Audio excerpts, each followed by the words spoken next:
just astrologically, where are we? Why the chaos? Why the division? So yeah, I know a broad overview like that would be a great place to start, I think. Yeah. Yeah. Well, thank you. Well, in the great battle of what was called the Sumatra Mathan or the Sagar Mathan, it speaks about the story about Vishnu churning the ocean, and out of the ocean comes the nectar of immortality. But in the process of doing this, if you read about the Sagar Mathan or the Vishnu churning the great ocean, which is one of the most important Hindu classic texts, there is this serpent, this snake that is wrapped around this piling that's coming out of the ocean.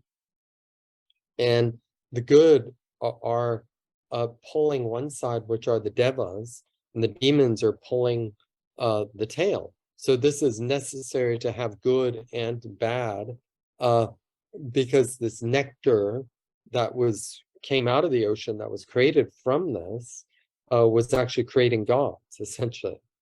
And so we need that polarity, I guess you could say, that that appreciation of this split division, I guess you could say. And there's so many things kind of happening right now. As we could see, a lot of it, I believe, for a lot of my deeper understandings is like understanding the horrendous charts of the United States and certain countries of what they're going through right now that have kind of a universal impact of the world, because a lot of the rules and regulations in Australia are also kind of connected to the crown in the US. There's like this connection between them all as well. But the US, say for instance, is I think I should be able to share. Let's see, stop video. How do I share? Usually, do I have capability to share? Let me open the video a little bit more. Yeah, you sure do, Peter. All you have to do is the green button share screen. Oh, share screen. There it is. Okay, here we go. And by the way, I'm looking at today's chart, which is kind of interesting. Last time we talked, I pulled up the chart of the day and we looked at that. But in the, I've been having this chart of the United States open because I think it's kind of important to look at. And, Steve, you're reiterating your question. What you're asking me is that what the hell is going on in the world? Why is there so much opposition? I think that's correct. And if you want, you can put your speaker on too, or your mic, so we can talk if you want, because it's sometimes good for me to have dialogue. Is that possible to give Steve also a microphone so he can talk? I can talk, Peter. Yeah. Okay, great. Is that your question really about the opposition and what's happening? Yeah. Well, the first. Yeah. So I would say there's just there feels like there's all these massive shifting energies and there's a lot of negativity and heaviness and division and this rift in humanity almost. So. That was my question. Yeah. Yeah. If we, I could explain in the terms of the many different areas to try to explain that. But if we look at the big picture, well, one of the things that I'd have to say, like right now, is if we look at the United States' chart, say for instance, where they're in this planetary cycle that is kind of really about deception in a lot of ways of how it's placed. It's kind of the priest who's lying, or it's the reverend person, the government who's lying, because the fifth house or the ninth house where the North Node is placed is actually Rahu, the North Node. And the United States, as you can see this chart on the right, is in this period that's causing unorthodox morality is what I've heard some of the terms used with the North Node in Cancer in this part of the sky, right? So this is one way, we can look at the charts and kind of get some ideas and realize that in a lot of ways, in Hinduism, in the pantheon of the story of the great goddesses and gods. And I think this is a great example to use because we could see the battles that they went through, basically, and we can use this in turn to be able to help ourselves. Like we can, and like for instance, Durga, who kind of kills that lower demon, because I think that there are a lot of this, whether you call them demons or negative forces in the world, there's also a lot of bright light too. And the brighter the light sometimes, or the darker the night, the brighter the light as well. So I think that, consciousness in a lot of ways is waking up, and which I'm going to talk about that in just a second, because if you're asking about the big picture, then we look at another chart, which is more about like the cycles of the yugas to see actually where we are. That's like the best way I feel to really understand like humanity, where it is in general. But if we want to see this temporary stuff, that's all kind of ego in a way, because in 20 years, we're going to forget all this probably happened anyways, and probably in 70 years, we're all going to be dead. So we won't need to remember this anyways, right? So it's almost just like this distraction that's leading us. And so my suggestion, for what I can see, what I understand, is just to kind of get on with your work, your path, and don't be distracted through the foolish energies of running after hopelessness, because it's always been this way if you really think about it. But if we look at the big picture too, besides just looking at these charts, and which one of the thing I wanted to do is talk about this Gandanta point right now. This is the chart of today, and August 6th, 2023 at 10 a.m. in Perth. And the chart basically looks identical from the last one that we saw, because the planets really haven't changed that much. But what's happening in the next couple days is that, just stay with me because this will make sense in a second. Let's see, where is it? Yeah. So what happens in a couple days, we have change time tool. And watch what happens to Venus right here. Venus is on the cusp, and Venus drops in the next couple of days into I'm sorry, somebody's at my door. Can you give me a second? Sorry about that.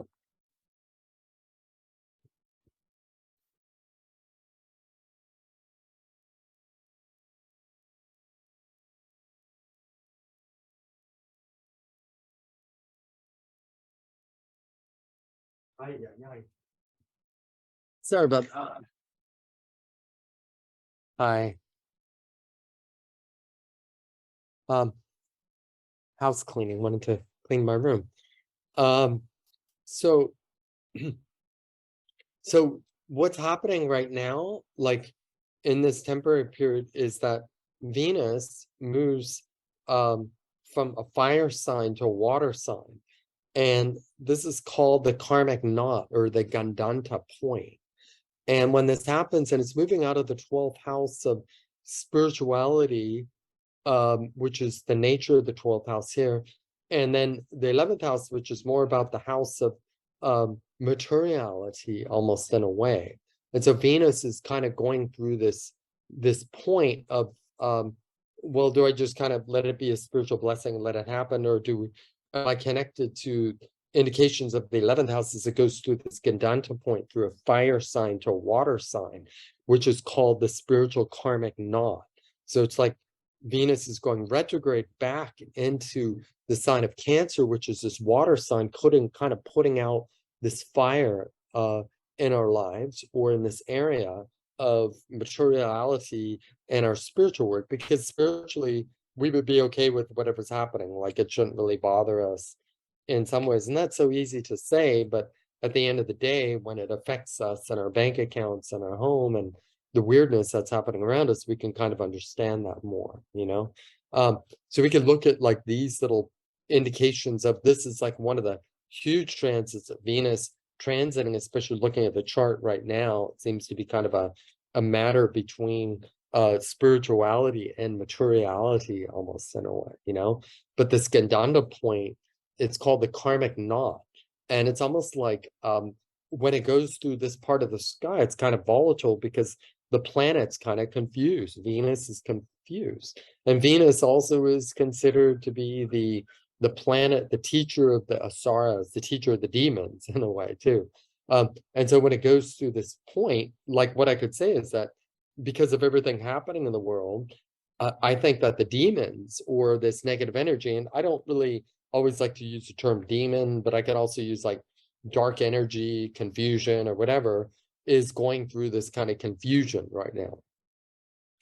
Because Venus is going retrograde back into its Cancer sign, and the Gandanta means like the karmic knot. And if you've ever noticed, like, if you've ever tried to undo a knot, the tighter that we pull, the harder it is to get ourselves out of it. And that's kind of what's happening in the world, where we just may need to cut the knot. We may not be able to free the knot at this point. So it's actually quite a really big transit, and it was one of the #1 most important transits that I see also as well. That's happening right now. This meeting's, I think, really going to blow some minds, but I just gotta finish what I'm saying because I have a lot to share right now. So we know that Venus is going retrograde, this Gandanta point, going from Leo, from the 12th house of enlightenment to, okay, the meditation's done, now I got to pay my bills, because Venus is kind of going backwards in time and going back into the sign of Cancer, where our fire from Venus and Scorpio is kind of being dampened in a way. Yeah. So another quick thing to mention is also that we have the moon is in what's called, is in Pisces, and it's in this Vedic star that's called Revati. And the Vedic stars are called the nakshatras. And the nakshatras are, this may make a lot of sense. Like, I'm going to share with you there's some messages right now, but I'll check them out in just a second. So the nakshatras are like the 27 Vedic stars, and they come to us from like the Rig Veda. If there was anything that was the most oldest knowledge and sacred information, other than that is channeled through like the Egyptian area, these are it. This is the Vedic astrology. This is the Vedas, most ancient Sanskrit text that we have before the world ended and everything began again. But in this have these 27 stars, basically, and each one of these stars have different significance. So today, the significance is this moon is in Pisces in this nakshatra. Interestingly enough, it's the very, very final nakshatra, which is called Revati, or the 27th nakshatra, which means the wealthy. And it's ruled by the sun. So what it means is that the moon right now has the deepest influence of the star called Revati. Some people call it Revati. Each one of these stars has a deity connect with it. And this is very much what's happening kind of today in a lot of ways. Pushyan is the protector of the flock, of the sheep, of the people. And it's protected for safe travel, the protection of the flocks for safe travels. But it can also represent kind of our spiritual journey to take us. So the energy right now is of this Pushyan or Revati nakshatra, which is also symbolized that in time everything changes. And even though we get stuck in life, the more devotion that we have to God, that we unstick ourselves, and we, like Durga, who is taking her axe and killing the demon, she's got a big smile. And so part of it, we have to realize that a lot of this, quite frankly, is an illusion, because as I said, in 30 years, it won't matter, right?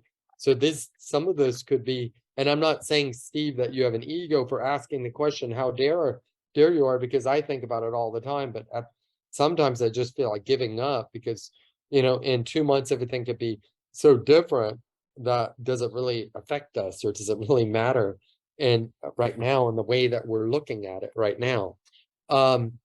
So, but if I had to say, I'm speaking a little bit about the astrology right now, but if I had to say, like, what would be the most important way, or how we could understand ourselves right now in our life.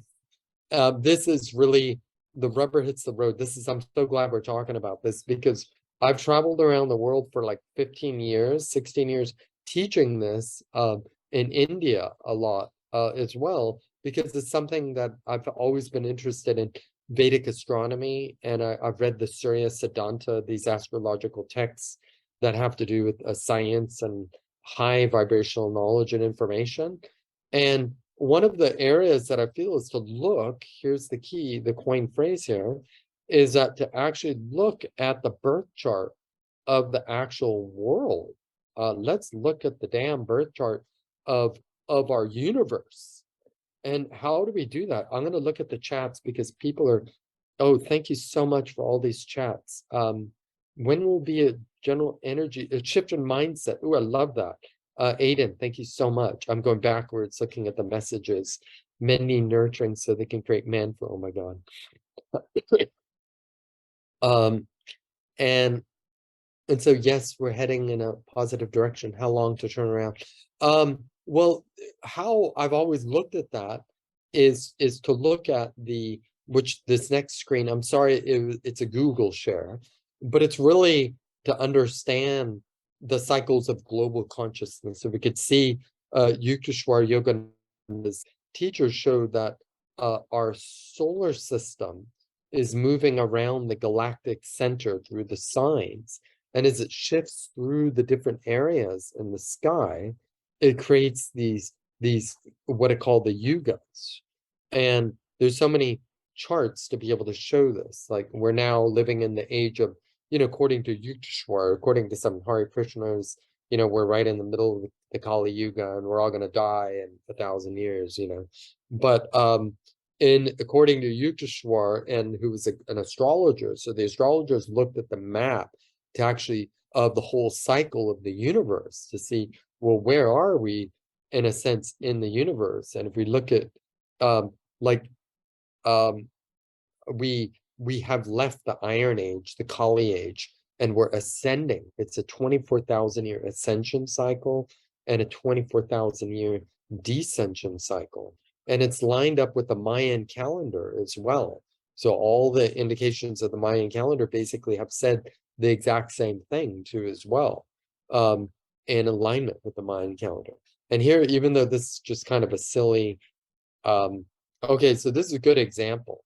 So here is our solar system that moves, we have left the Kali Yuga and we're moving up into the age of enlightenment, but the universe is kind of egg-shaped in a way. And we're moving up towards the galactic center. And that's why the frequency is getting high, that this Dwapara age is also called the age of technology. And it goes through the different signs to understand that too as well. And it's really cool because it breaks it down in a way that we can really understand. It's like, oh my God, that's why this is happening. And so we can see it's this 24,000 year ascension cycle. And the beauty of this is that I've heard a lot of teachers, like, there's a great book, Yogananda, the book, it's called The Holy Science, that you could probably download the PDF for free. And he explains kind of the physical and astronomical proof of why this is true, that our solar system is moving around the galactic center in this way. As it moves through the different sections of the galactic center, we become more awake, we become more enlightened. But here's to answer Steve and to answer all of your guys' questions, that as we leave the age of the Kali Yuga, which we left already, that we're kind of still detoxing from the Kali Yuga. And we're still kind of going through, it's not like it's turning off, all of a sudden the world's at absolute peace. But instead, we're actually in this age called the age of Dwapara.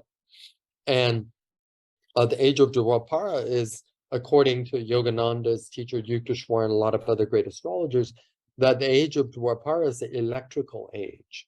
And it said that we moved into the age of Dwapara when we found these, the outer planets. These were written in some of the manuscripts in the Jaipur Museum, that when we can find the outer planets, then we'll know through technology that we moved into the age of technology to see the things that we could not see only but by using technology. We can. And that the outer planets would then start a new form of astrology called Western astrology, which it's interesting because Vedic astrology is actually acknowledging that there will be a time period when we leave the Kali Yuga, that the new form of astrology will be found and we'll be able to find these outer planets too as well. But the good news is that we're ascending, you guys, and we have to believe this. But the problem that I see, and Steve, to answer your question, everybody else's question, that what the hell is going on with the world, it's the technology. We're in the age of technology. We don't know how to handle that technology. And that's called the age of the Dwapara. And, you know, it's so interesting. We could see that this happened, the age of Dwapara. I don't know if you could see it right here, but it was right when, like 1700s, when Benjamin Franklin created the light bulb, basically. And we could see like the Christ and the Buddha's birth and the death of the Buddha, the fall of the Roman Empire, the fall of the Egyptian civilization. And it seems like time is getting pushed back further and further also as well, that we're digging things out of the ground and saying, oh my God, this is life. It's not 10,000 years old, it's 20,000 years old and older and older and older. But one thing for sure is that we are in the ascension cycle, but we're in the Dwapara age. And this is where technology's moving. Yukteswar was a great teacher of Yogananda's. And he said that problem with the world right now, and written in the book, The Holy Science as well, that technology has moved faster than wisdom. So we're still, we see every war going on in every second.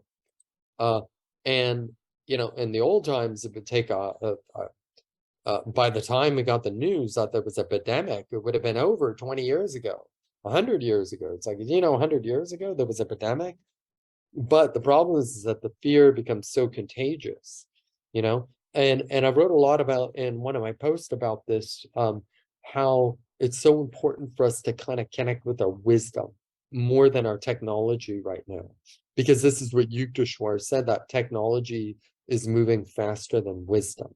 So Steve, even though it seems like an absolute shit show and the world has gone to hell, you know, it's also due to we get every bit of knowledge and information at the same time, you know. So this is, you know, just answering from what I know, the best way to explain where I think the big picture is like to get out of our ego. It's not like what's going on this next month, because who gives a rat's ass, because it's going to still continue to do this. Nothing is going to change. It's still going to continue to go through these loopholes over and over and over again.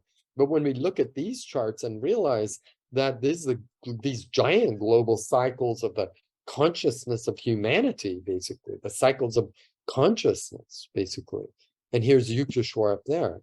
So I think that, you know, the study of the cycles of the yugas, and I have a lot of great studies and books and ideas from these also as well. And we can look at all the different maps of, but they're basically all the same. People have just written out the chart a little bit different, depicting maybe some slight differences. But here we are, we left the Kali Yuga. We're in the age of technology, the early age of knowledge and information. You know, Christ, the internet and light bulb have only just been around a short time. And some people argue that, well, maybe we are, how do you know we're in the age of Dwapara? And it's like, well, that's the problem, is that technology essentially is killing us if we let it, you know. Here is actually Yukteswar's chart that he wrote in the book, The Holy Science, too, as well, which is a really good book if you want to learn about this. And if you want to know more about it, too, as well, because it's really interesting to see what happens. Like, it humbles us in a lot of ways. Because if we look at this and realize this is a 24,000-year cycle where the solar system's 44,000 miles an hour wrapping around the galactic center, right? And this, I swear to God, when I learned about this many years ago, I was like comfortable to know that, oh my God, well, at least there is a schedule. It's kind of like our bus schedule of our charts, you know, like the dashas that we see in the charts. But at least that we have now a schedule that we can actually see where things are going and where the world is going, and that we know that we are that things are actually getting better. But we must conquer the mind. We must conquer technology. And that's why Yukteswar said that technology is moving faster than wisdom. And if we really think about that, if we can now start to connect to more wisdom, and how do we do that? Well, God, study the yuga, study like the big picture, the matter of things, right? So anyways, we go through the age of technology, and then we go to the Tretra Yuga. And apparently I've heard a lot of people talk about studies and translated texts and things like that. And the Tretra is actually where we become like, we lose the physical body. So the physical body becomes no more. And I don't know how that works. Wouldn't that be sad not to have a body kind of in a way, you know? But we live to be, at this point, 1,000 years old. Here, then we cross over into the Satya Yuga, which this is when we're closest point to the galactic center, like you can see in this kind of badly drawn out chart, but it's we could see as we're moving kind of closer to the galactic center, and this whole, then we go into the Satya Yuga. Up here, we're closest to the galactic center, or the grand central sun, which this is what's happening right now. In the last, what's really interesting in the last like 20 years, and Steve, this could be part of the answer that you may be looking for, is that you can look at this, and NASA has been finding these electromagnetic light bands that they don't know what to call it because they've never seen it. Some of them are electromagnetic, or some of them are in different spectrums that we can't see, infrared spectrums. But the whole solar system is like moving through these light bands. And maybe that's because we're getting closer to the galactic center. Like if you look at the Milky Way, we can see that in relationship to the yugas, we can see that here's the grand central sun, but as we're moving closer to it in our solar system, it's all kind of being blocked by this astral debris and such.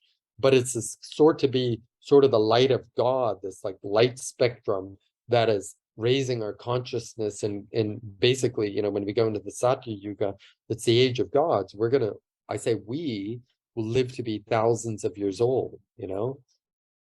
So part of it is kind of the trust to let go of the ego of thinking that we only are going to live for another 40 years, and I want to have the best 40 years. So what the hell is going on right now? Or we can look at universally and say, my God, you know what? I really believe, and I actually really do believe, that there's a chance that we could live in this lifetime, possibly to, you're going to think I'm crazy saying this, probably live to be a lot older. Time stretches. So time, you know, it's a whole theory of relativity in the quantum sense that time is only a measurement. Time doesn't exist. It's only this clock that we've seen, yeah? And apparently what's happening also as we get closer to the galactic center, going around this 24,000 year cycle called the yugas, as we get closer to the galactic center, it's actually pulling us in even faster. There's said to be a black hole in the galactic center. So it's actually pulling us in towards that hole faster, or towards the galactic center. So people are going, why does it feel things are speeding up so much? Or, you know, or the dark forces, the demons losing power, so they're getting angry so they can reobtain their power, you know. So these are kind of some of the interesting questions, you know, to ponder. But the reason I love the looking at the night sky, and, you know, when you look up at the Milky Way up there, man, that's the galactic center, our whole solar system. This is our solar system, and we are just a small part of that, moving around, going super fast, whether you know it or not. But we're moving through these levels, and which is the basis of sidereal astrology. That's why when I look at your chart and you're like, oh God, I thought my sun was always in Aries. And I go, no, it's in Cancer, because it's accounting for that movement, that precession, right? So I don't want to drag this out too long. We can go back to the charts or whatever. But I thought that's kind of an interesting place to start, is like looking at the big picture of things. Yeah, Does that was really good, Peter, because it was very humbling in a way too, because that call to wisdom is very much a call to get out of the ego mind and woe is me, or my world is being turned upside down. And to step back and see there is a bigger, longer picture at play, and it's very easy for us to get caught up in the ego mind. So I'll talk for myself. It's easy for me to get caught up in my ego mind and adopt a bit of a woe is me attitude. The world sucks at the moment, and so having you almost drag me back out and have a look at the bigger picture. That was very I don't know, almost comforting, if that's the right term, because it just allows me to take a breath and go, okay, now I see. Yeah. Oh my God, that's so cool that you say that also, because like when I was in India, a good friend of mine, he wrote a lot about the cycles of the yugas, but he's all, no, it's impossible. There's this controversy that some people still believe that we're in the Kali Yuga and that we're not getting out for a million years, whatever it is. It's like ridiculous, right? And it's like, even if we weren't, why would we even think that? But then, because why would we think that we're in this place of darkness and that shit ain't ever gonna get better? We're in this horrible place. But then one of the greatest interpretations that I heard was David Frawley wrote, you can even look it up, David Frawley, Frawley, The Cycles of the Yugas, his interpretations.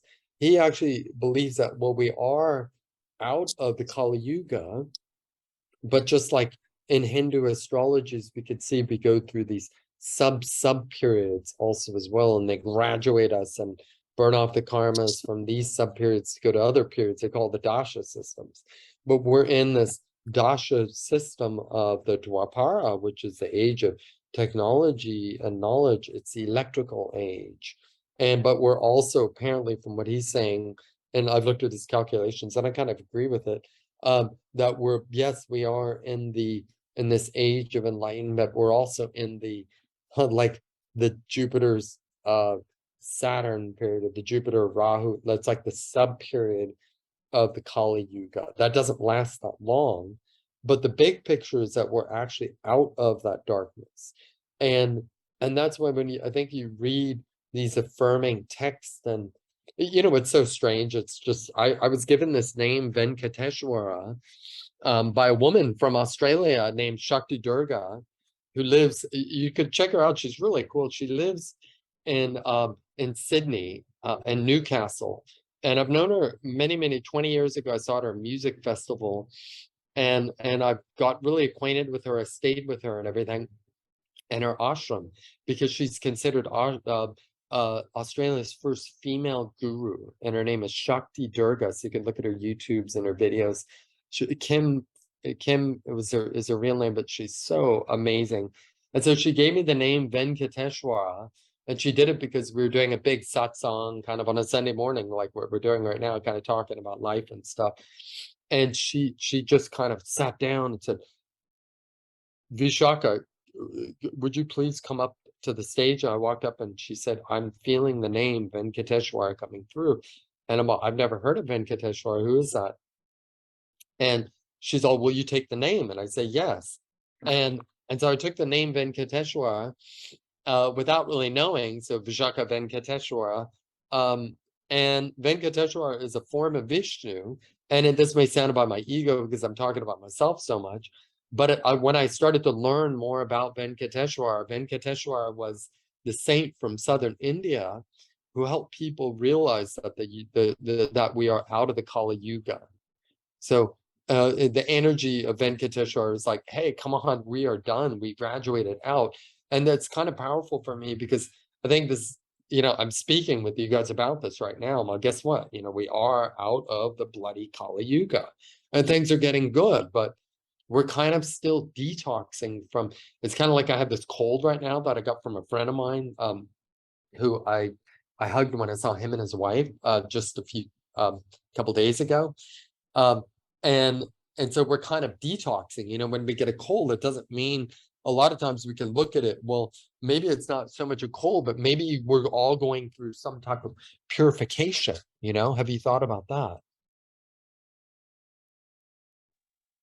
You know? Yeah, wow. So, I mean, that's a really different level and a different way of looking at it, because it certainly does feel like humanity's cold or flu at the moment, isn't it? With all the coughing and spluttering and yeah, the yeah. down days, and you know, there's a bit of a hope, and then it gets worse, and then, you know, like, yeah, that's a really fascinating analogy. Yeah, and I gotta say, like, you know, it's really interesting when COVID happened.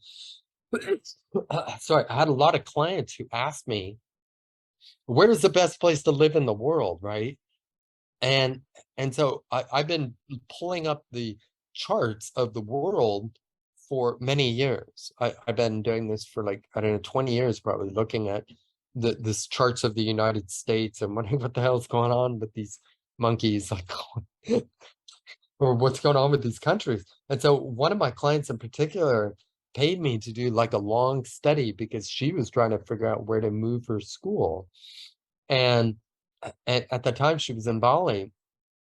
And I looked at every single country in the world, basically. And other than a couple of questionable ones, like maybe Portugal and maybe a couple other ones, it seemed like almost every single country in the world, I've never seen anything quite like it, was really going through something, even China, because I could pull up the birth chart of that country, because I had this project, it was called Countries Have a Karma. And so when I saw that, I was like, oh, that'd be easy to do. So she gave me a list of the top, you know, okay, Greece, okay, this country, you know, I looked at all the countries, and it was like, I don't know what to say, but it seems like everybody, for some reason, in the next 10 years is like really going through something, you know? So in saying that, like, well, um, you know, it's always dark before the light, you know, and the power of the, you know, it says that the cycles, in the cycles of the yugas, that grand central sun, the center of the Milky Way, is the place of all of the central home of God. It's like, you know how we used to worship the sun a long time ago? And I say we, you know, our relatives and our ancestors and the ancients, you know, Ra and the sun gods and all this stuff. But then there's a bigger sun that the Hindus have been following in the Vedic culture, called the grand central sun. And this is a long it's 24,000 year cycle where the solar system wraps around the galactic center, but then the wrapping around the grand central sun is even going around a bigger sun, which takes 24 million years. And that's called the day of Brahma, which is the day of God.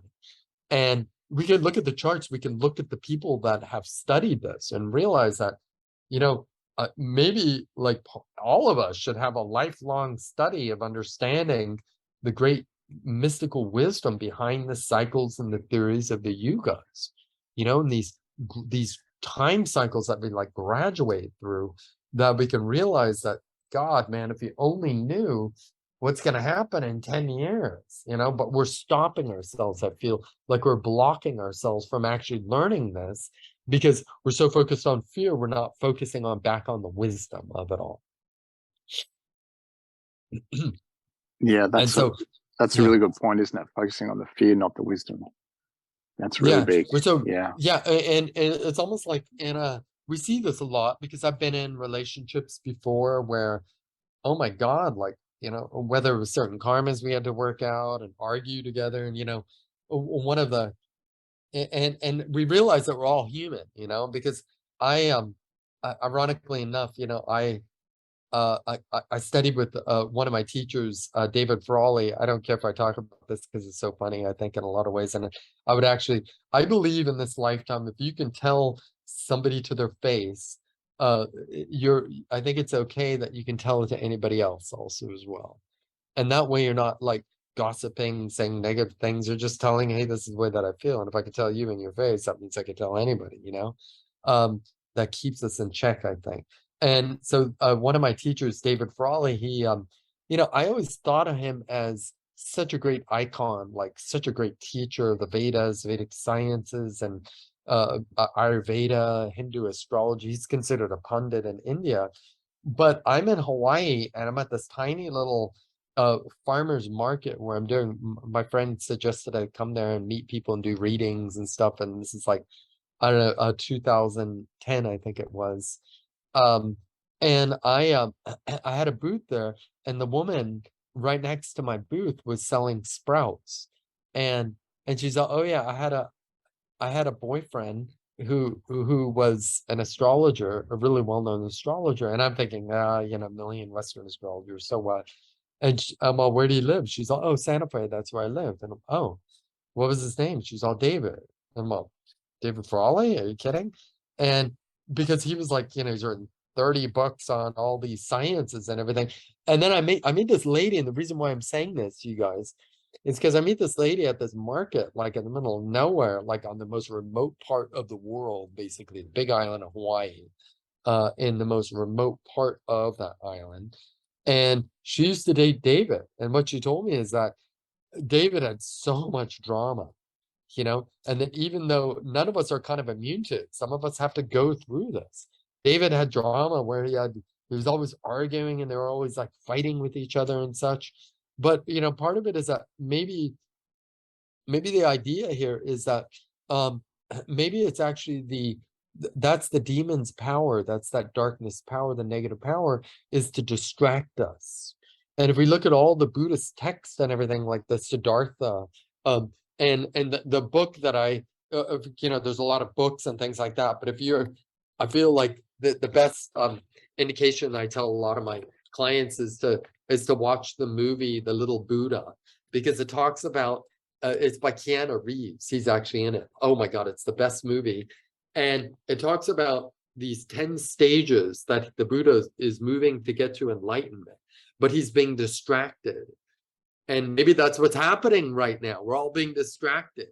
The first thing that happens, you can watch a movie, because it was actually, they did a really good depiction from Buddhist texts, where he's I believe it was the full moon in Vishaka, believe it or not, there was an eclipse, and he was going through the samsaras, and all this demon would come, and he would show up as women that were like, oh, Siddhartha, come out of your meditation, you don't need to do this. And he just stood there in meditation, smiling with a straight spine, and they would get pissed off. They're like, God damn it. And so then the next would come up, and it was temptation, or it was the different why do I have that open? It had the different symbols, right? And so it had then there was fear of this massive army mounting, which was another one where he felt the illusion. He kept on smiling, and then all he feels in his smiling, he defeated Marwa, which is the demon in the Buddhist text called Marwa, by smiling, like Durga, like just saying, this is nonsense, I don't believe it. And the petals, the rose petals, come down and fall on the earth. And then the arrows that were shot out turn into rose petals by the time they fell, because he was smiling, he defeated that. So it talks about all these different 10 steps. And what's interesting, I think a lot of us can feel this, like we're going through these temptations that want to pull us off our path and make us distracted, make us want to argue with our partners and create disharmony and disbelief, and realize that, you know, because our leaders are batshit crazy, it doesn't mean that we need to be batshit crazy, or whatever it is that's actually created from this. So, and then, you know, I resort back to going back to the cycles of the yugas. It's like, well, you know, we're in an age of technology, which is quite exciting. You know, we're the preprex of so many beautiful things that could happen. But the problem is that Yukteswar said technology is a double-edged sword. So we may have all the wisdom for everything, but are we really using it? You know, or this double-edged sword where, you know, damn it, we need our iPhones with everything. We can't go traveling or anything. We need to show our passes and pay our bills and communicate with people. Otherwise, we're not going to do anything in life. right? We need that. Yet at the same time, that same technology is making us stay on Instagram and Facebook for, 8 hours a day, 10 hours a day, that are just wasting time for us in a lot of ways, Or is it really wasting time? I don't know. I guess it depends what we're using that information. And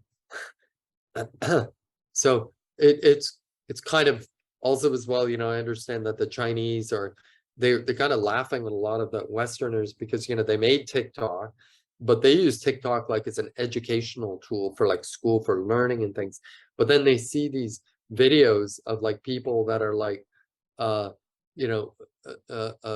farting on their dogs. It's just like stupid stuff that is like, that people laugh and, oh, it's so funny, instead of going into wisdom, So in a way, I mean, I think it's great and I think it's handy. It's like, wow, like if I wanted to, I could start reading the Sri Yukteswar book, The Holy Science, tonight if I needed, or in 10 minutes. I could find it online and start reading it. So I believe that we have like a great opportunity here. So anyways, I guess I'm just feedbacking off of like everything that we talked about with Steve, and also going back into the chart again of today, talking about Venus going retrograde in this Gandanta point. The tighter we tie the knot, the more difficult it is to remove it, because Venus is going retrograde back from the fire sign of Leo over the next 2 days into Cancer. This is considered a very difficult point for relationships, for communications, and where it can make certain things very awkward in our life also as well. So, ta-da! I don't know, but I'm open. I haven't been checking the chat messages, but I'm really open into any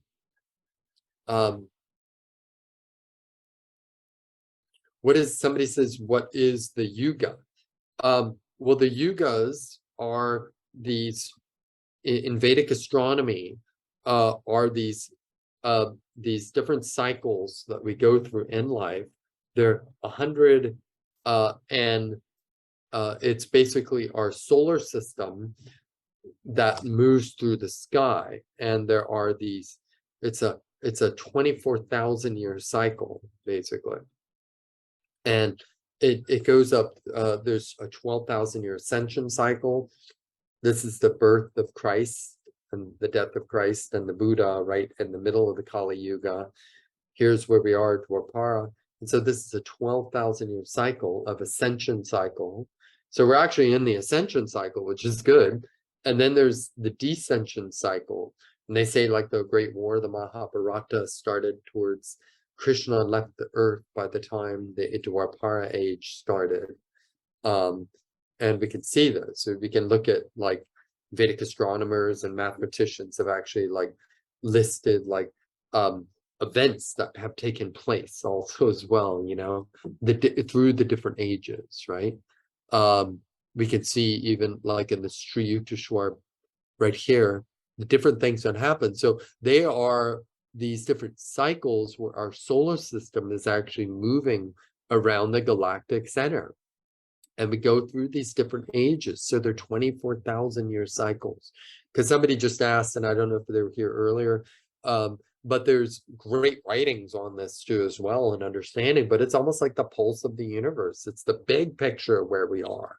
And this is, I think, even though it's like, I actually believe that if we could start focusing on more of this, we'll actually be able to send ourselves to a lot of Maya, because so we'll realize that life is actually, we're in the ascension cycle, the electric age, then we go into the mental age, the age of truth, which is called the Satya Yuga, which is the longest Yuga cycle that's connected here.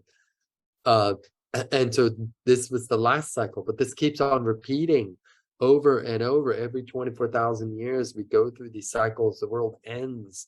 We go into this dark place called the Kali Yuga, the Roman Empire falls, this whole drama starts, then we build it back up, we find the light bulb and technology, and it seems like we can just keep on repeating this over and over again.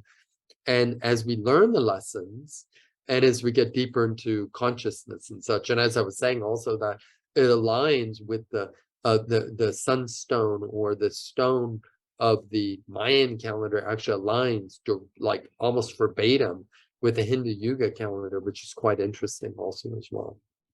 So yeah, here's Yukteswar right here in his book, The Holy Science, where he speaks a lot about the yugas.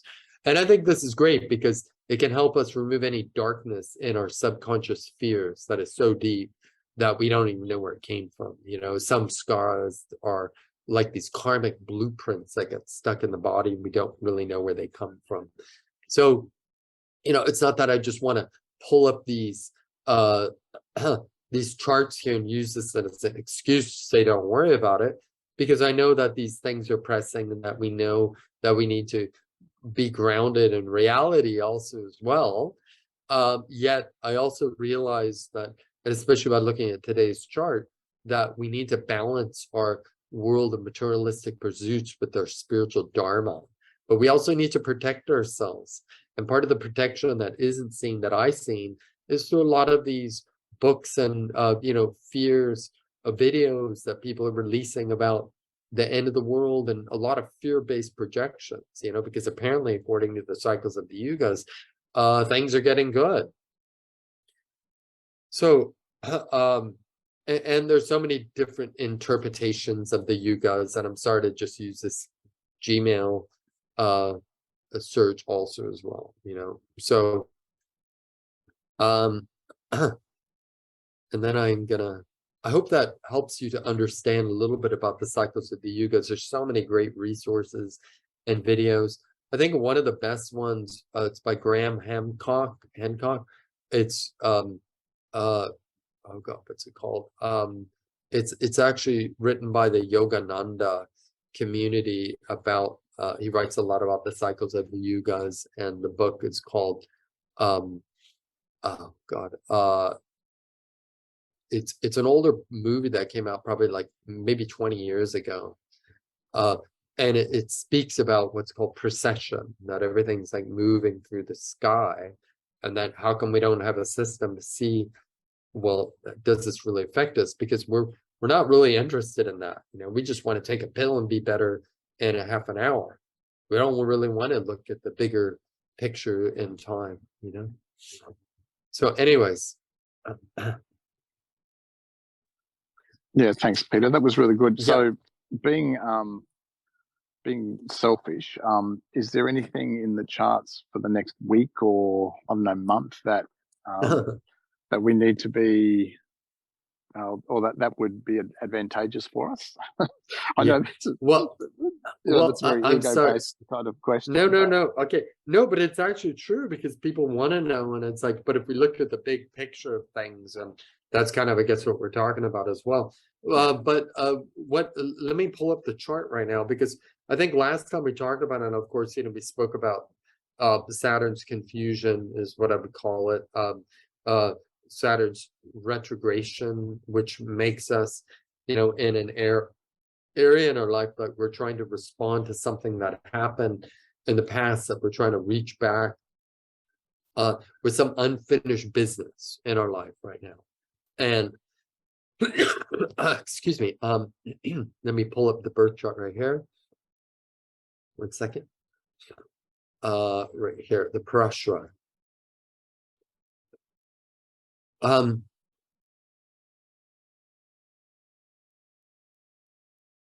Well, the like, this is the map of like what all the planets are doing in the sky right here.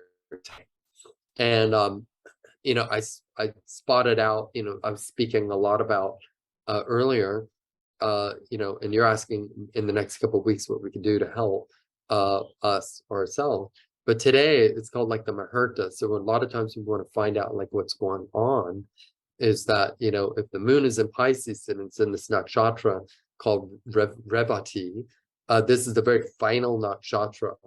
And so the deity is called Pushan, who helps us to guide us into the next worlds, into the afterworld, into the next lifetimes.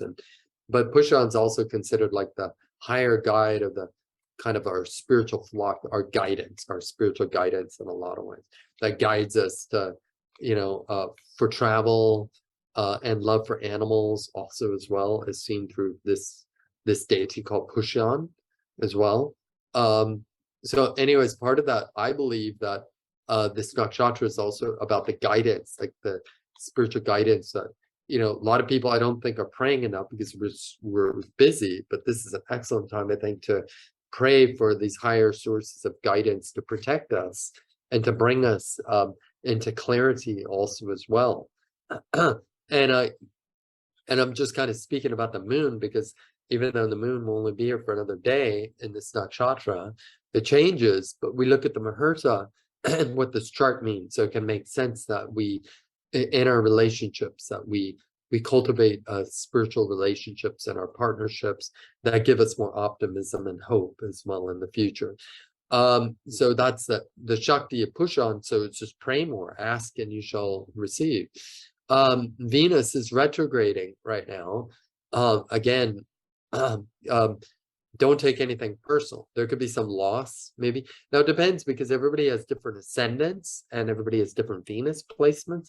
But in general, if I had to see how the way that the whole world is going right now, according to this reading for the next few days, there could be a little bit of confusion right now. Because of Venus, it's like, wait, I thought you wanted this, but you don't. There could be kind of this, like, I thought we had an agreement. So it's almost like the agreements kind of have to be broken in order to kind of clarify agreements. And trust me, in the next couple of weeks, you'll know what I mean. Whether it's small agreements about, I thought I could go bowling with the boys, or I thought we were going to invest in this. And, you know, I'd say that a couple of weeks, Mercury goes retrograde. So be careful not to to sign things and to make it final. Like wait till the clarity, wait till it becomes a hell yes, instead of like, I don't know, because we're still kind of, how should I say, in this research phase, all of us in our lives right now. And this Venus retrograde going through this Gandanta point, for some people we can feel hurt, not heard, not seen, not trying to understand the communication in our relationships. And also, one thing I'll notice for a lot of us is that I believe that we have to be, that it's kind of like this in our relationships. This is probably the best way to explain it over the next couple of weeks, especially in the next few days. The ship is, I don't know if you've ever heard that term, doldrums, where the sail of the ship is just still and it's not doing anything. It's just like still in the water because there's no wind. And so in the area in our life, if we can't make decisions, it's like, well, then go north, go left. Captain, we can't go anywhere. There's no wind. So what do? We can kind of get frustrated a little bit. So some kind of wind may be taken out of our sails, or in the way that we make decisions, we have to realize that this is good research ground for how we're going to do it. But the decisions would be even possible right now. So this is something I think over the next couple of weeks that we're going to know, and whether this is our final financial obligations to a partner or business partner. You want to give somebody a raise, or you need a raise, but you don't know how to ask your boss. It could also relate to these areas in our life as well. So what do we do? Well, Venus is retrograde. So, it's always good to strengthen Venus's position. And Venus is about doing devotional practices. Just keep on loving people, keep on giving people, keep on having global appreciation for everybody. Even the asaras, like we saw in the Sumatra Mata, on the churning of the ocean, with the devas and demons pulling this naga, the snake, churning the ocean. Well, it was kind of like, give everybody love, send love to Biden, and watch it, watch the strength come back to you when we love our adversaries in a lot of ways. And that's part of it, is what I actually believe during this next couple of weeks, you guys, astrologically, with Venus retrograde and Saturn retrograde and this cosmic connection here, connected to our ancestors, and we know that everything is in the perfect order, going to totally work out. So what the hell are we complaining for?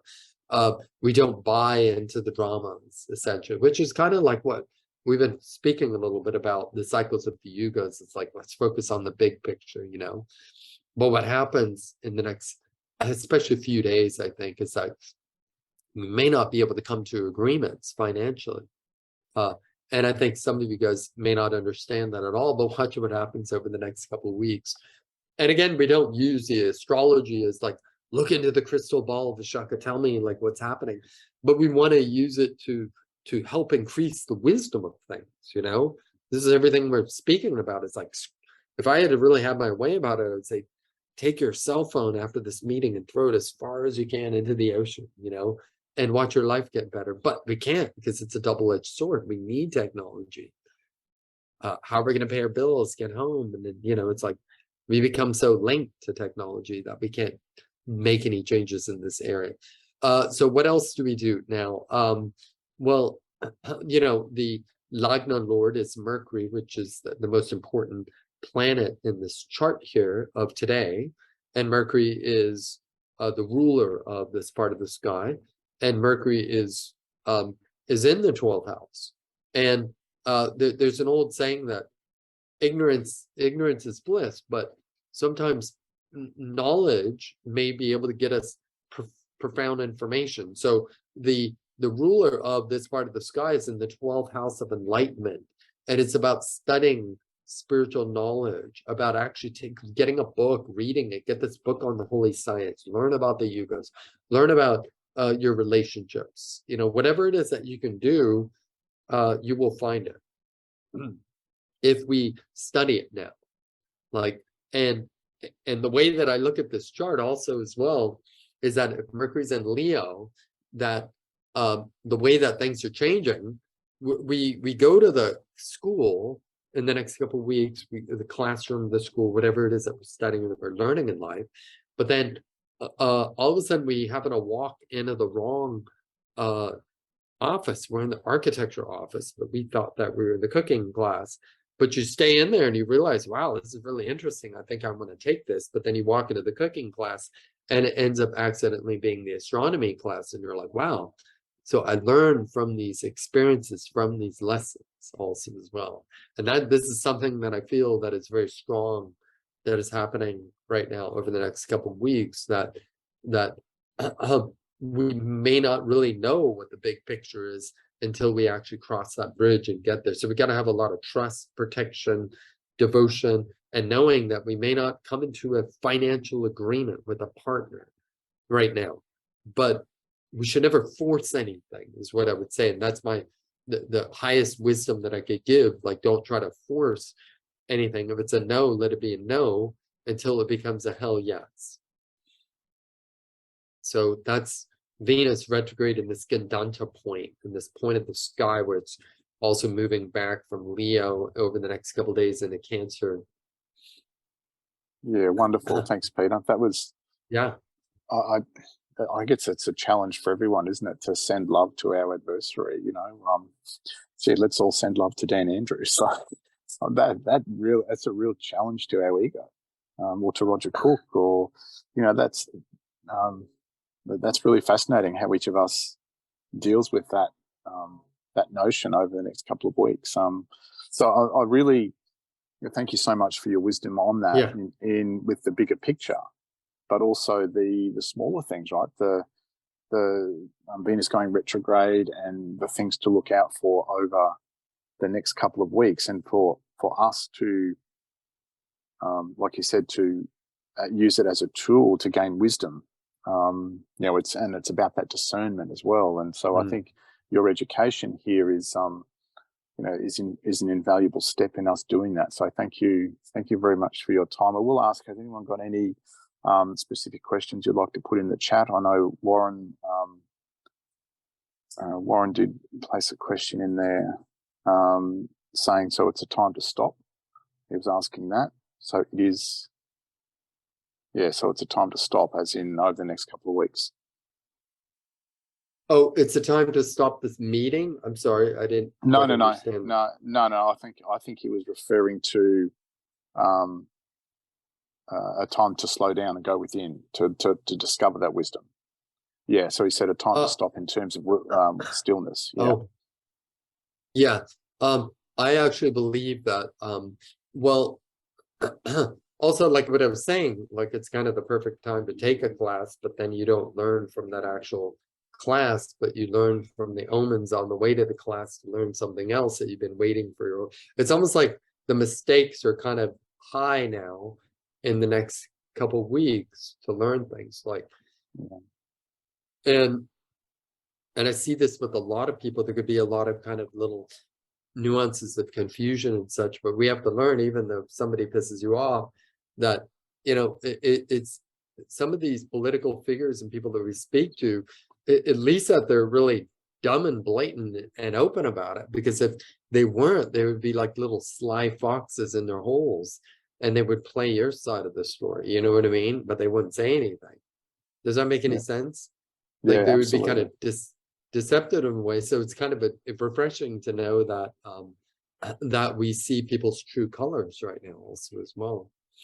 Yeah, and I think that's almost part of our confusion. Well, I'll speak for myself. It's part of my confusion. Like the blatancy is now out in the open compared to 5 or even 10 years ago.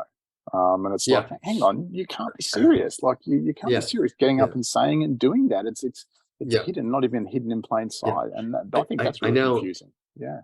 I know. And it's kind of interesting. I want to share this with you that, well, this is kind of I don't know if anybody's open to hearing this, but I think it's quite powerful that when the vampire shows up at your door and he says, "Can I come in?" And if you say no, the vampire can't harm you. But when "Can I come in to have into your house?" Yes, come in. The vampire can. So what they need, and from what I've learned, is that that the demons need disclosure. This is like such a hot topic right now. And this is why this is what I believe what is happening, because I've been watching this. And now look, I'm coming from an astrological perspective too, as well. That nothing I'm saying, it's just, I'm not blowing out hot smoke, but I'm also saying that it's very true that we know that even when, like when COVID was announced, like as an example, on December 26, it was announced by China, December 26, 2019. Okay, we were having a solar eclipse, and it was called the ring around the light is called the corona. So they knew that they had to give. So there was the beginning of like this massive fear that they needed to create from these illusions that are caused from these solar and lunar eclipses. And so we can always see these in everything. So they know that, well, no, we've already given disclosure. Therefore, we have the right to be able to take over humanity and drop the bomb or do whatever that their path is from. Because if they don't get disclosure, there's kind of like these, from what I understand, with a friend of mine who wrote a lot of books on getting out of the matrix and things like that. And he said that, you know, you have to give actual disclosure to the to the demons. So if you don't, then they can't harm you. But if they don't give you disclosure, if you agree to it, it's like, hey, I already told you, I'm giving you disclosure, you know, that this is going to get ugly. So it's kind of something what I believe is to consider. So that's why I'm saying protect yourself and don't let them give you the disclosure. And I think that's kind of what you're trying to do, but they're doing it so blatantly on the news. But I think what that means then is that then turn the channel, you know, it's not real in a lot of ways. And again, there's tapping into our own wisdom, and then being discerning. Yeah. And I swear to God, there is the divine wisdom within you, within everybody listening, with everybody in the world right here, that we all know that we will be able to reach into that knowledge and that wisdom that'll be so profound that will only be able to do good things in our life. Like, this is why we must look at the chart of the yugas and say, hey, I don't care, because life is good. And that's gonna freaking piss off the demons, because they're gonna say life is not good, we need to do this, and can I have full disclosure? And you're like, yes, save me. And it's like, oh my God, well, you know. And so this is what I really believe is the best thing to do is even energetically, on a spiritual level with yourself before you go to bed. It's like, I'm clearing out all these demons and entities because they don't exist, and this fear is not real. and just get the hell out of here. And that's going to piss them off, and they're just going to keep on going. That's what I really feel that and Warren has talked about this. We've all talked about this. It's like spiritual warfare in a lot of ways, you know? Yeah. And it's all, and it's tricky because, you know, there's so many people drinking plant spirit medicines and going maybe, and it's not that I'm saying anything bad about it, but we have to find the middle way, because it's not totally about escapism and just going into the cave to present it like it doesn't exist. And that's why watching the little Buddha, the movie, is such a great movie with Keanu Reeves, because it explains about all these steps of Maya. Yeah. So we have to look at this. We have to ask, you know, what is our highest dharma? What is the truth of the truth of the truth in the truth, you know? What wonderful. So, you know, yeah. Go ahead. Well, my last thought to that was that, well, you know, of course, I don't even want to tell people what to do and such. And that's why sometimes looking at these charts is always nice, because we can have a template. We can say, well, I'm not really making this up. It's actually real. And we can actually see that, you know, in these cycles, like we go through these dark periods and the world ends and then it begins again. And we're detoxing it from the Kali Yuga. Is like any shit that's happening in the world, any problems, any of this government political stuff, any of the wars that are going on, they're all a bunch of lies, and we're all just detoxing from the Kali Yuga. And what does that mean? Well, you know, eventually hangover. It's like we all have these hangovers from drinking for the last, you know, 2,000 years of creating havoc in the world and problems. And we're waking all of us up with a bad headache. And we need to drink more water and purify consciousness and exercise and get in the ocean and clear this old energy off of us. You know, this is what I believe. So, yeah, wonderful. Thanks, Peter. Yeah, I love the multi layers there. You've gone from that really, you know, big picture thing from way back there, so we can give some context, but you've also given some really cool practical things, and even just in the last thing there. And I noticed Warren said that he did a I Ching reading 10 minutes ago and got hexagram 52, which is stillness, go within. And so that's where we find our wisdom, right? When we go within. And I think you're making me jealous now with that beautiful view in the background. It's a little, wow. It's not real. It's not real though. It's a video. It's one of these templates that I'm using, just joking. But I think that's the real question that we have to really ask ourselves. Is it real or is it Memorex? Is it really real? I mean, is it, are we really experiencing, is this really happening? You know, so this is really interesting concept to be able to think about. And I love by looking at the charts, because we can kind of track the theme of the story also as well, you know, by, you know, I'm happy to share with anybody if anybody says, hey, I want to find out about this, and the years of research I've looked at in Vedic astronomy, or because I believe that the most profound thing that we can do, and this will be my powerful more kind of closing energy here, is that, you know, I believe that when we read sacred texts, when we read like holy scriptures, if we try to take that logical perspective, like that's all, you know, the technology, it's like my brain doesn't calculate the technological aspect of it, because that is all about the Dwapara Yuga that we're in, where technology is moving faster than wisdom, right? But wisdom, in fact, I believe has not been written a lot. Like, I don't think it's actually been written. I think that wisdom is actually being created in the Shakti of the moment, in this energy right now. And therefore, that we have to realize that a lot of the things that if we read these sacred texts of the Mahabharata, the Bhagavad Gita, the Puranic literature, or this understanding of the yugas, I don't know what it means, but I'm just going to do it. I'm just going to go to school and learn something. And hopefully when I'm at the school, I'm going to learn something bigger and more powerful to it. Somehow I think it's going to answer whatever it is, that's going to piss off the demons. That's going to piss off that negative force, or whatever, whether you want to call them demons or whatever these disrupting energies are. God save us from ourselves, in a lot of ways. But I fully believe that that would, by raising the vibration, because we're not, like, when you read the Vedas, they're written in a code, and that we're not really supposed to understand the knowledge. But as we keep on reading it, it seems to kind of make more sense as we go on. It seems to be like, wow, I had no idea what that meant, but I've been thinking about it and my mind is baffled. We're not supposed to get the synapses of the body to say A plus A means this and 1 plus 5 means 6. It doesn't mean that.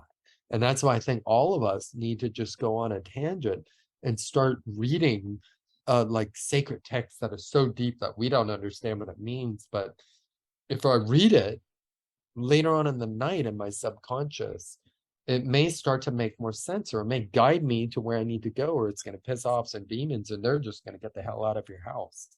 And this is what I see people who read like the Bhagavad Gita, who are like into doing this, is that their energy is so pure because they're not affected by the mental mind, which is the problem with the world, that they've kind of ascended in some ways because they believe in this not a story, but a powerful scripture that is so deep that we wouldn't be able to understand now in this human time period and a consciousness. But if we read it, eventually, even though it may not make any sense, but we will understand. Have you ever been like walking down the street? I had no idea why I turned right. My friend said this when he was hiking around the Gili Islands.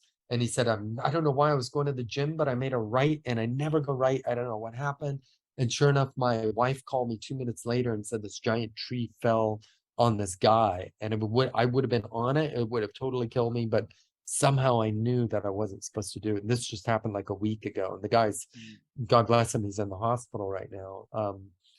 He may never walk again either, because it's just tree like almost snapped his spine in half.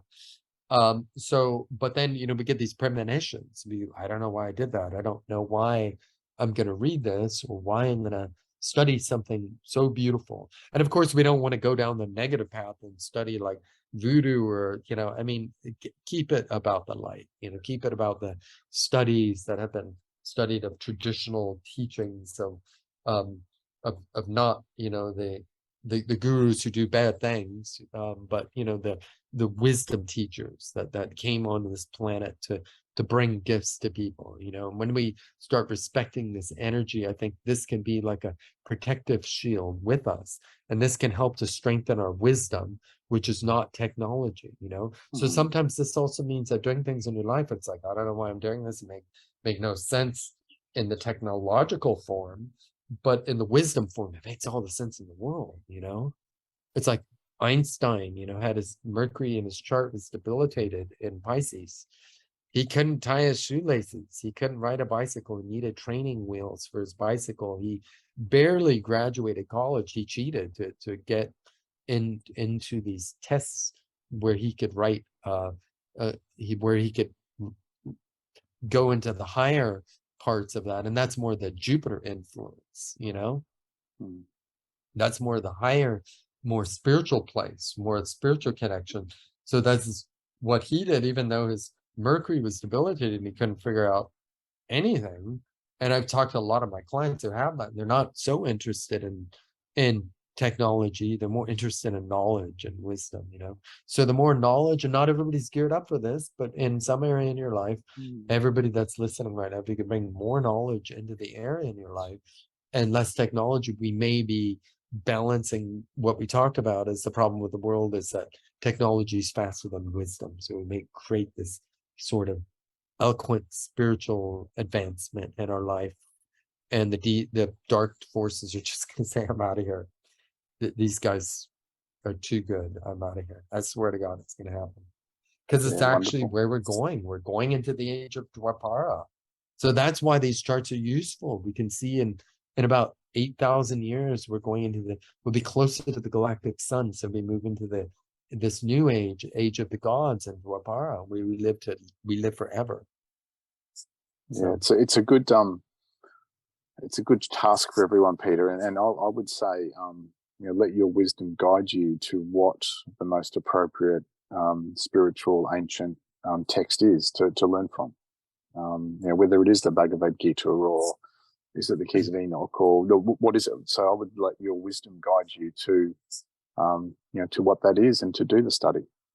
For all those reasons Peter just mentioned. All right, I might just, if we can, has anyone got any other comments or want to come on camera for a sec or put in the chat? Maybe key learnings, key takeaways, any last minute questions or comments for Peter. Does anyone want to just give us a quick response, or are we done for the afternoon? Let's just have a look. Give people 20 seconds or so to respond, Peter, and then sure.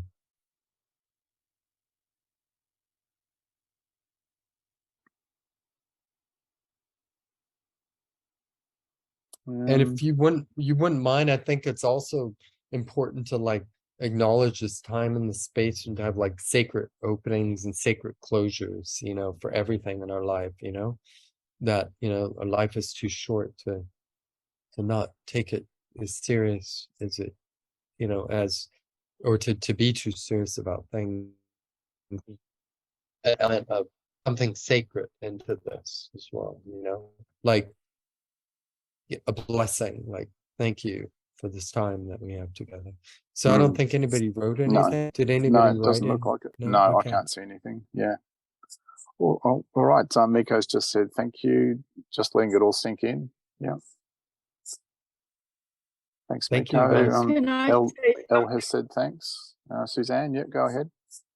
Sheldon said thanks. I just like to say thank you so much to Peter, because explaining what he's done in the beginning with all those charts and figures and designs and graphs makes more sense to what my inner knowing has been about where we were in the universe and where we're going.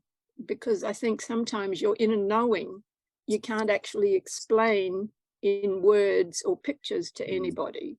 Yep. And what you've actually shown us now has allowed probably more clarity within me as to what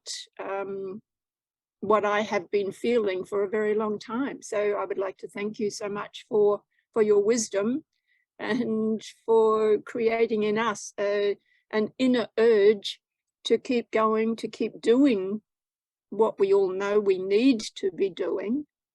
But sometimes we just need a little bit of a push along, or somebody to say, hey, it's all right. Just keep going, because the path is great and the journey might be tricky, but we are going to get wherever it is that we need to go. So it's a wonderful future for us all. Yeah, well said, Suzanne. I think just Suzanne, just you saying that, it's wow, can I buy you a bullhorn and you can go down to a local park and say that? That's the problem is there's hardly anyone in Suzanne's local park, so because she lives out in the bush. So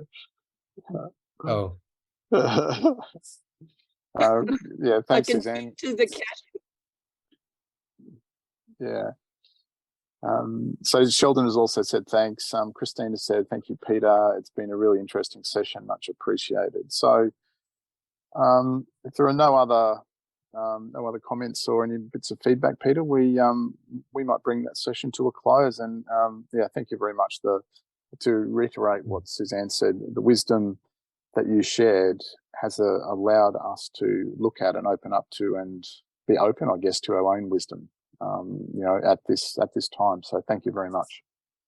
Yeah. Thank you, guys. Sorry I had a little bit of a cold today. I've been traveling and I've been a little bit out of it, but I'm so happy that I could be here today. Okay, lots of love to you guys. Yeah, wonderful. Thanks very much, Peter. Love you, see you next time. Steve. Yeah, okay. Thanks, Peter. Same to you. Bye, guys. Thank you, guys. Bye.